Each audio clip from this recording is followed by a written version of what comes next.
Bureau. Luke Johnson joins us right now. It's only kind of a guest, more like family. He's the co-host of the SuperTalk Eagle Hour, and we got some news to talk about today. A starting quarterback has been named.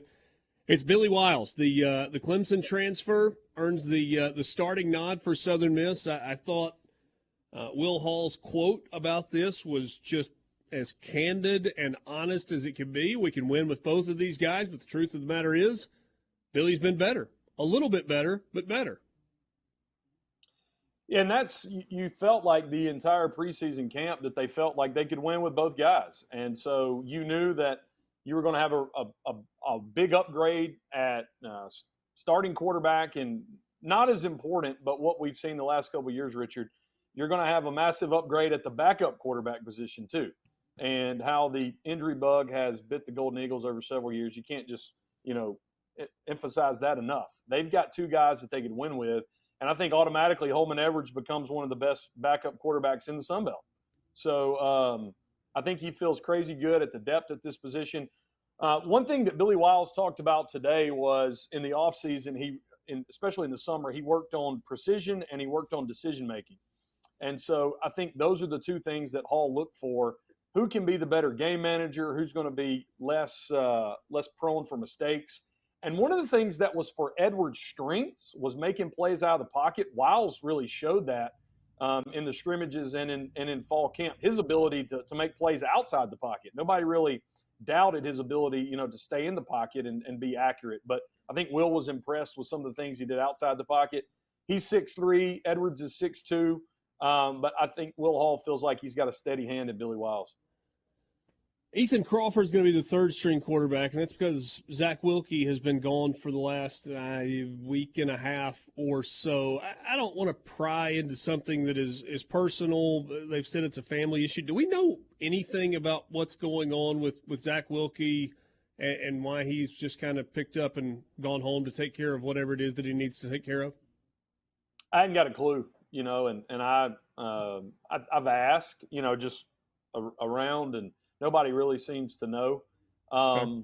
So yeah, it's a unfortunate situation. When you look at what Zach Wilke do, he really, stepped into the fire last year. He started against Miami his first game, and it's kind of unfair, the situation he was thrown into, but that's what he was, and you certainly hope that whatever he's dealing with, he'll be back with the team soon. What does Billy Wiles bring to the table? I mean, you've watched a couple of scrimmages. I mean, you've talked a little bit. Okay, he's done a better job getting outside the pocket. But we're talking about Clemson backup, who was obviously behind Cade Klubnik, who's going to be the starter, and people are talking about all over the place going into the season. And you're talking about Holman Edwards, who comes back to his home state, obviously, but has been behind a ridiculously good quarterback at Houston in Clayton Tune. That's one of those names that people are going to forget and never remember. Clayton Tune was really, really good at Houston. And so you had two guys that had kind of been waiting their turn that come to another place, both expecting to start and legitimately had a battle. So with Billy Wiles winning the job, what does that mean? I think it's going in the long run to make both of them better in the short term. What I mean by that was Billy today in the interview, he said that one of the first texts he got was from Holman after Coach Hall, told them about that. And I think if anybody, in the central part of the state knows the Edwards family, his dad Stewart's the head of French Camp Academy. You and I were there a couple weeks ago. Yeah, great family. Super nice guy. And that really, it really reflects on Holman's makeup. And so I think that, there's been a decision, there's been a starter name, but I think Holman Edwards will make Billy Wiles a better quarterback throughout the season. And who knows what happens after this season, if a guy looking to start doesn't, I'm not going there. I'm just simply saying that he's going to make Billy Wiles better. For the simple fact, I think he will be the first guy who celebrates Wiles' success. He'll be the first guy, when their mistakes are made. And so Billy talked about the relationship that he and Holman have today. And I think I wouldn't take it just as like player speech. I mean, legitimately, they've kind of embraced this battle together, and they've kind of, I think that's why there hasn't been much separation between the two.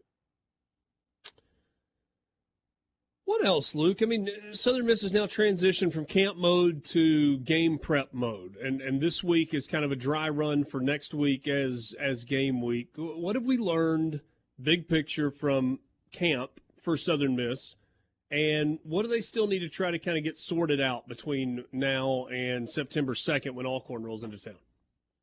Really, the only thing to get sorted out is who's going to be place kicking. Will said, they got 3 or 4 more days to sort that out. Talking about kickers. Goodness gracious! You asked the question. I am simply answering the question. That's so that's really it. They feel depth at every position. With the Wiles, decision, the next question, and we talked about it today, was, is he going to be protected? I mean, Will feels great about this offensive line. Feels great about the depth. Feels great about the experience. And I may have said this to you or somebody else. The very fact that they have an experienced offensive line and they have 3 really trustworthy running backs to go with that, I think is going to help Wiles get confidence early in games. Now, week 2 with Florida State, that's its own bear. But you feel like if they can get some confidence in the running game early in games, it's going to take pressure off of him, as the game develops. And I think really the game to look at is they tune up in Alcorn.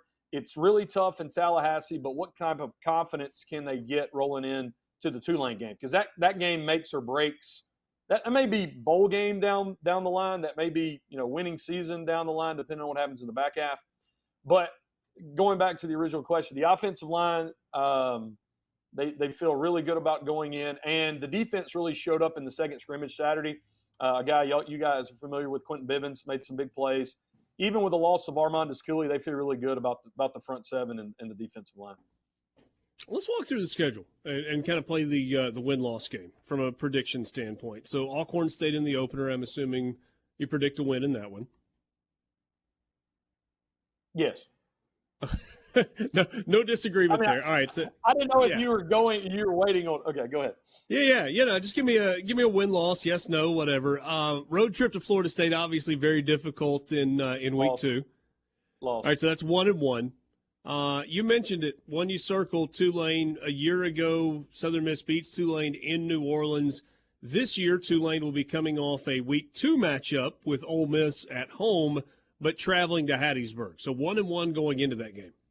I've got it as a win. I think they just have confidence last year, and I think Will's familiarity with Pratt, helps the preparation. I mean, he knows that offense, so I'd have that as a win. What about at Arkansas State, headed up to Jonesboro on September 23rd? That's a trap game.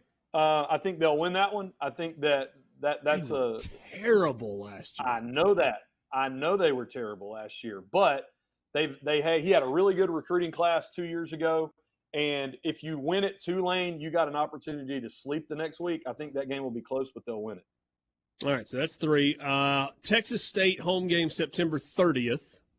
They'll win that one. That's 4. Texas State, a little bit of an unknown with a new coach coming in. They've been bad, though. They've been bad for the last decade. All right, so that's 4-1 going into homecoming with Old Dominion rolling into the Rock on October 7th. That's a win. So that's the best-case scenario for the first half. They could be 4-2.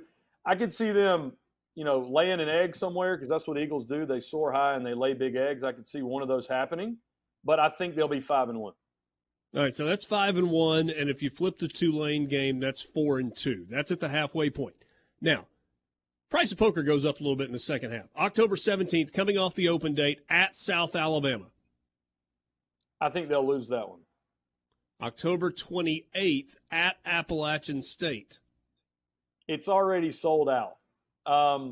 That's a toss-up to me. It's already sold out. Yeah. It's a toss-up. Fantastic. ULM at home on November 4th. Win. All right, if we're going with your 5-1 in the first half, that's now bowl eligible. It's 6 and we'll call it 3.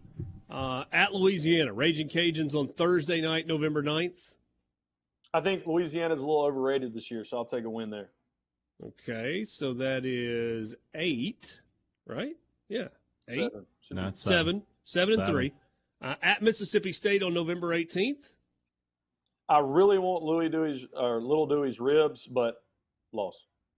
Okay, that's 7-4, and then finish it out with Troy at home on November 25th. I think they'll finish 7-5. Okay, there you go.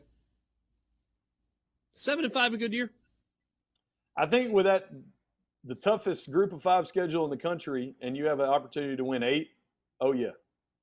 Okay, so 7-5, headed to a bowl game with a chance to pick up 8. It would be another step in the right direction for Will Hall and Southern Miss. Luke, thank you. Always good to visit. We'll talk soon. All right, guys. See you later. Luke joining us on